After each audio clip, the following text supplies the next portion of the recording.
Hey, this is John Carlos, and while I can't rave about the Star Wars prequels, I do like that they cast Ewan McGregor's Obi-Wan. So I'm really excited to check out this action figure from the Wave 3 or 2014 Wave 1 of Star Wars The Black Series, Obi-Wan Kenobi. Let's check it out. Here's a quick look at the packaging, which continues to fall in line with Series 1 and 2. Now this figure comes with one accessory. It's his lightsaber with a detachable blade, and you can put it into the hilt and then hang the hilt on his body. But first we'll take a closer look at the figure itself.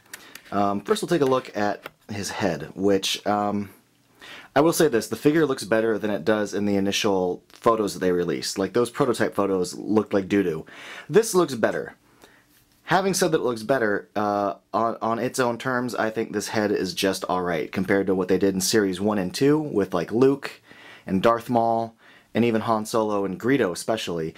This one kind of falls by the wayside a bit. It's not as bad as the Princess Leia Slave Leia. That was just an abomination. But I think they did a good job with his hair. I think the paint of the gray in the temples and the different uses of brown in the hair with the sculpting of the hair, I think that's like the best feature. But as far as like his likeness goes, as far as like you know, the paint on like his eyebrows and his eyes, I think it's just kind of mediocre. But what's not mediocre is his tunic, especially the use of like a slightly off light brown, you know, so it kind of gives like a worn edge here. I think that's a really good use of paint. But the sculpting of the texture of the tunic, the sculpting of his arms, I think the sculpting on this material is great. I just hate cloth on action figures. I absolutely loathe it. If it weren't for that, I'd say everything else turned out great. But even the sculpting on the tunic part that hangs down is really good. There's also some texturing on his pants, these little groove lines here. It's subtle, but it's a nice little detail that enhances the figure. And the paint on the boots looks really good.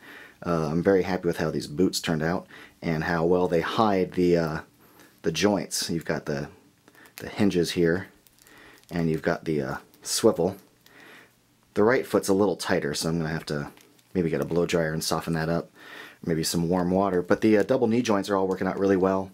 What I really do like is this mid-torso cut. Not only is it a swivel, but it's like a ball hinge swivel, so he can lean side to side. So that worked out really good. One of my big complaints about this figure, though, is he's got blaster hands. Figure doesn't come with a blaster. He only has one accessory, a lightsaber. So I kind of hate that they used trigger finger blaster hands. I just don't know why they don't think about this sort of stuff. I hate that they sort of cheaped out, or I don't know what the reasoning is, but this pisses me off. The rest of the articulation on the figure is good. His shoulders all, you know, move really well, and his head does have a top ball joint in the head and then a lower one in the neck. It doesn't have a huge range of motion for a double head joint, but it still looks really good. And then one of the details that I like is the belt turned out really good, especially the paint on this. You know, the Black Series has been kind of hit and miss on some of their paint, but when they hit, man, they really hit good. And these little rivets, all the little like buckles on his leather belt, all look really cool. Now let's take a closer look at his lightsaber. And as you can see, this pops out, and you can attach it right there. Since the fingers on the hands kind of run at an angle instead of kind of straight up and down along the hand, you can't really get a good grip on the lightsaber with two hands. I think if you're going to display the lightsaber, you're going to have to do it with just one hand, because the angle of the fingers don't really allow a double grip, and it looks really weird. But here's a look if you just kind of do it with a single hand. It looks a lot better. I mean, the fingers got a little bit stretched, so it's a little loose, but you get the idea.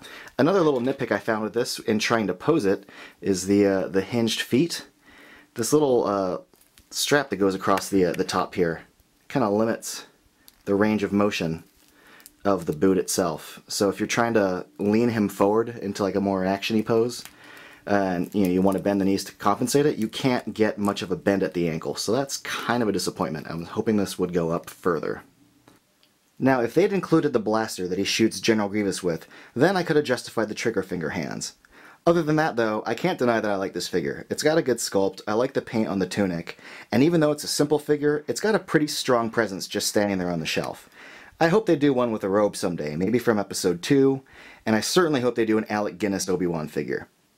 Thanks for watching.